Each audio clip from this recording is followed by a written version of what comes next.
इंदौर की कपड़ा मिल का मजदूर कैसे बना चंबल का बागी,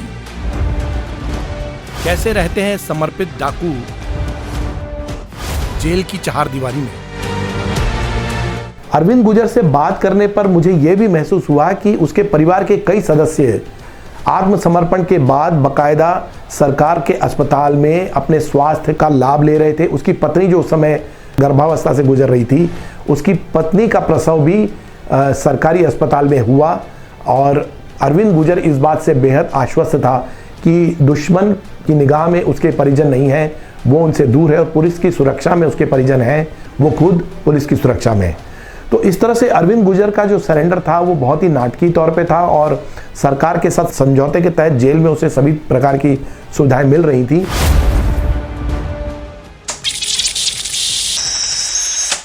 साल 1996 इंदौर की कपड़ा मिल का एक मजदूर चंबल घाटी के बीहड़ में बंदूक लेकर कूद पड़ा। नाम था अरविंद गुर्जर। पुलिस ने अरविंद के भाई रामवीर गुर्जर को हत्या के फर्जी मामले में फंसा दिया था। बहुत कोशिश के बाद भी वो पैसों के अभाव में भाई को नहीं बचा पाया और उसे जेल हो गई। पुलिस के उत्पीड़न और आर्थिक तंगी से परेशान होकर अरविंद 1996 में चंबल के बीहड़ में कूद गया। पहले वो रज्जन गुर्जर के गिरोह में शामिल हुआ, बाद में उसने अपना खुद का गिरोह बना लिया। अरविंद दस्यु क्यों और कैसे बना, इस सवाल पर वो बहुत विचलित हो जाता है। अरविंद के परिवार में जय सिंह पहले से बागी था। अरविंद यूपी के इटावा जिले में पहलन गांव का निवासी था। उसने 8वीं तक पढ़ाई की। इसके बाद वो इंदौर की मालवा मिल में नौकरी करने लगा। इस दौरान उसे भागीरथपुरा में रहने वाली शीला से प्यार हो गया। शीला भी अरविंद से शादी करके बागी बन गई। बाद में अरविंद का भाई रामवीर भी जेल से निकलकर उसका सहयोगी बन गया। दस्यु जीवन में अरविंद ने जो भी कमाया उसमें से ज्यादातर आधुनिक हथियार खरीदने में लगा दिया। उसके पास AK-47 जैसी अत्याधुनिक गन थी। अरविंद के मुताबिक बंदूक की गोलियां वो पुलिस और सेना से खरीदता था। उत्तर प्रदेश और मध्य प्रदेश में आतंक का पर्याय बन चुके अरविंद गुजर ने नाम और पैसा तो खूब कमाया, लेकिन जंगल जंगल भटकने वाले एक डाकू की जिंदगी से वो थक गया था। वो आत्मसमर्पण करना चाहता था। इस दौरान मध्य प्रदेश के खाद्य एवं नागरिक आपूर्ति मंत्री रुस्तम सिंह ने उससे आत्मसमर्पण की पेशकश की। पत्नी के समझाने और रिश्तेदारों की सलाह पर अरविंद ने बीहड़ छोड़कर हथियार डालने का फैसला किया। 2005 में जब मैं पहली बार अरविंद गुजर से मिला तो वो मुझे बहुत आश्वस्त दिखा कि सरेंडर करने से उसका जो पुलिस एनकाउंटर का जो उसे संदेह था वो कम से कम दूर हो गया। वो निश्चित तौर पे अपने आगे का जीवन सुखपूर्वक जी सकता था और यही वजह थी कि वो बहुत आश्वस्त था। उसने अपनी पत्नी व गिरोह सहित 17 फरवरी 2005 को भिंड में मध्य प्रदेश के तत्कालीन गृह राज्य मंत्री जगदीश देवड़ा के सामने समर्पण कर दिया। दस्यु अरविंद गुजर ने जब सरेंडर किया तो उसने जेल प्रशासन यहाँ तक कि सरकार से बहुत सारी मांगे की। जेल में दस्यु अरविंद गुजर के साथ उसका भाई रामवीर गुजर और उसके गिरोह के सभी सदस्य करीब करीब रहते थे और आत्मसमर्पित दस्यु सेल में उनको एक अलग जगह दी गई थी।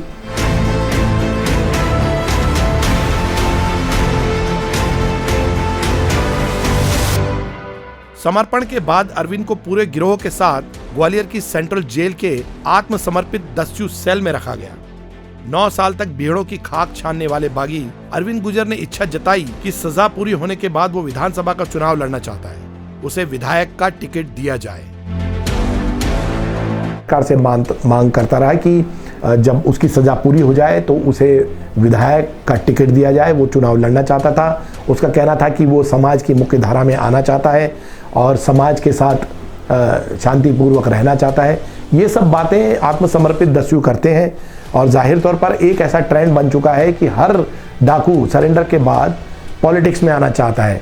यहाँ पर उनको सुरक्षा मिलती है, सरकार रहती है तो पुलिस सुरक्षा प्रदान करती है और उनका जो प्रभाव है वो बाकायदा बना हुआ रहता है। तो सरेंडर के बाद अगर डकैत पॉलिटिक्स में आते हैं तो उनका प्रभाव बना रहता है और कई बार यहाँ तक कि मोहर सिंह माधो सिंह को हमने देखा कि वो कई बार गांव में और अपने इलाकों में लोगों के आपसी विवादों को सुलझाते भी नजर आए और लोग उनकी बात मानते थे। वो बड़ी दबंगई से लोगों के आपसी विवाद सुलझाते थे। तो डकैत इस तरह का प्रभाव अपने क्षेत्र में बने रहना चाहते हैं।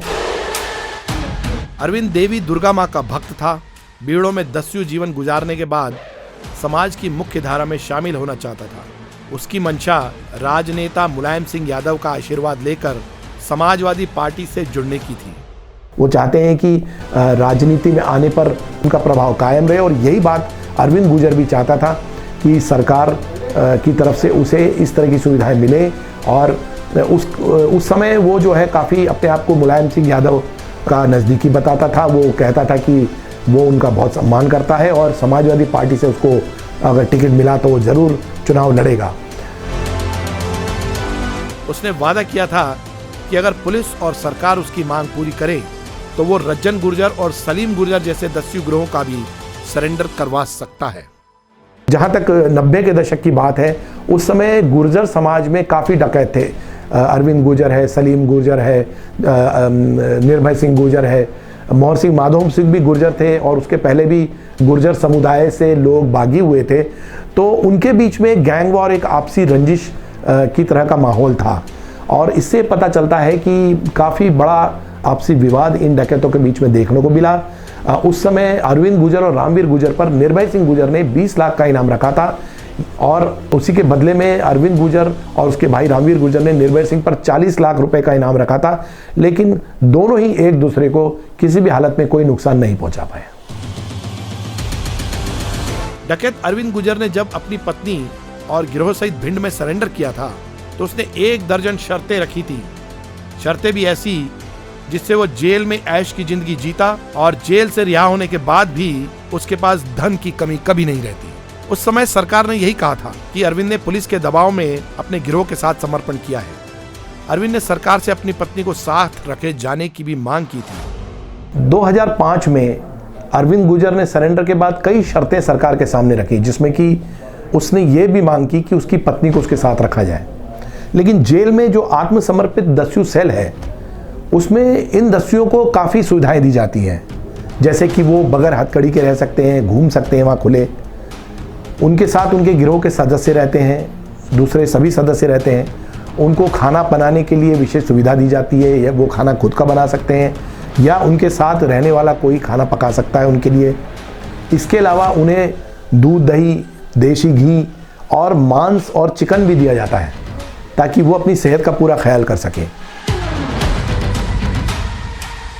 अरविंद गुर्जर गिरोह पर पुलिस ने 93,000 रुपए का इनाम घोषित किया था। अरविंद के साथ उसकी पत्नी शीला, गंगा पांडे, भाई रामवीर गुर्जर सहित दीपू, सीपू, साथ ही अनीता कुशवाहा ने समर्पण किया था। ऐसा ये भी देखा गया है कि अरविंद गुर्जर से पुलिस लगातार इस बारे में पूछताछ करती रही कि उसने अपने 9 साल के बागी जीवन में जो भी लूटपाट की धन कमाया वो कहाँ उसने रखा है छिपाकर। और अरविंद गुर्जर बार बार इस बात को नकारता रहा, टालता रहा कि उसके पास ऐसा कोई धन नहीं है जो कि उसने कहीं छुपा के रखा हो। जाहिर तौर पर उसे पता था कि उसके गिरोह के सदस्य सभी उसके साथ में हैं और इसकी छुपने की जगह काफ़ी कम लोगों को पता है। तो इसलिए वो जो धन है या जो भी होगा संभवतः सरकार की नज़र में वो सुरक्षित है। उस समय अरविंद ने ऐसी शर्तें पुलिस व सरकार के सामने रखी थी जिनका मानना सरकार के लिए नामुमकिन था। इसमें से एक थी उसके सभी मुकदमों को एक ही जगह चलाया जाए और दूसरी उसे कभी फांसी की सजा न दी जाए। ऐसा सरकार और दस्युओं के बीच जब सरेंडर होता है उसके समझौते के तहत किया जाता है, क्योंकि जब 80 के दशक में दस्यु सुंदरी फूलन देवी ने आत्मसमर्पण किया था या कहें मोहर सिंह, माधव सिंह, मलखान सिंह जैसे दुर्दांत डकैतों ने समर्पण किया था, तो उन्होंने सरकार से समझौते के तहत कई मांगे की थी कि हमारे सभी प्रकरणों को, जो भी उनके खिलाफ अपराध है उनको एक ही कोर्ट में चलाया जाए।